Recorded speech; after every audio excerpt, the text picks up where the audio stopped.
This is something new, not that I wasn't aware of its existence, but something I certainly have yet to do.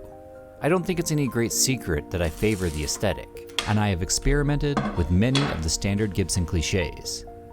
I use the scarf joint headstock on most of my designs, and I've made violins and mandolins in the Gibson archtop jazz box genre. And I even flirt with the mustache headstock, with what some might consider a reckless abandon.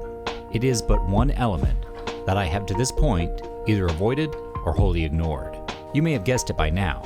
I'm talking about the infamous, the ubiquitous, the binding nub. And if you're lucky enough to possess those little plastic nugs on the ends of your frets, or you've ever wondered how they make them that way, then you're going to like this. And if you haven't already, take a moment to like, subscribe, and share this video. It helps me much more than you might think.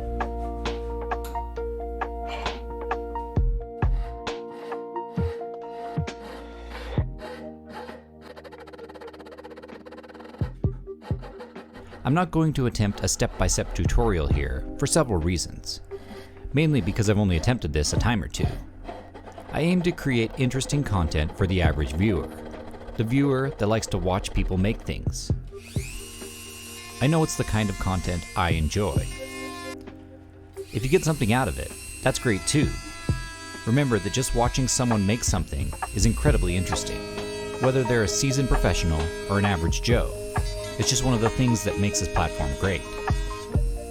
In no other time in history have we had at our fingertips so much of this kind of information. Not that it's all tried and true, but at the same time, something that without special access, without knowing somebody that learned from an expert, or gathered together these techniques through many attempts and many failures. In the past, this is something we would have had no way to access. Don't try to take my methods as some masterclass. I'm just a guy who likes to make things and make videos because I like to watch this stuff, and I hope you do too.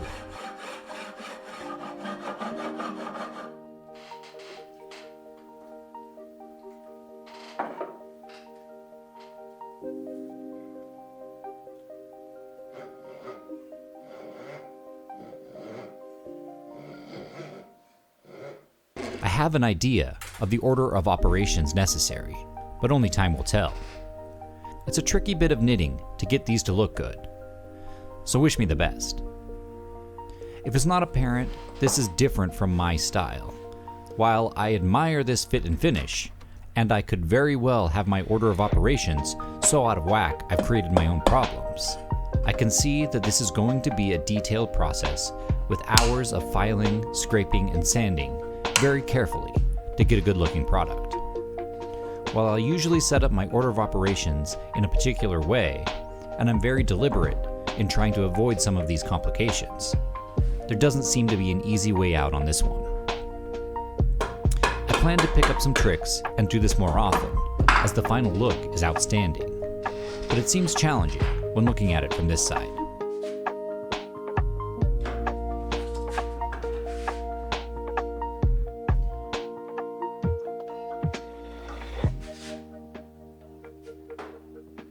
With any challenge, the best thing to do is to think about it for much longer than necessary, and naturally dread beginning the work. Once the anxiety is sufficiently encompassing, force yourself to start, and then realize it wasn't as big a deal, and then casually blow off the entire process, as if it went precisely as planned. I've safely completed steps 1 and 2, and I'm currently in the midst of 3.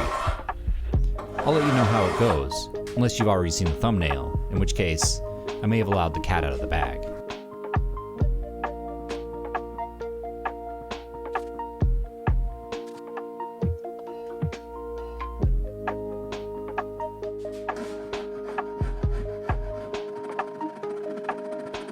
The process went quite well once I started. I scratched up the fretboard in a few spots that will require a bit more detailed sanding, but these look great, and I won't be hesitant to try them on the next build. Let this be a lesson to you. Try something new. Sure, it doesn't always work out, but the experience and the skills learned are usually enough. In the end, it's just wood. Well, wood, plastic, and metal, and don't forget the glue, but nothing that can't be repaired or replaced. Don't underestimate the value of the experience. So get out there and try something new. Make something you haven't made before, learn a new trick, and show it off. I think you'll find it's worth the effort.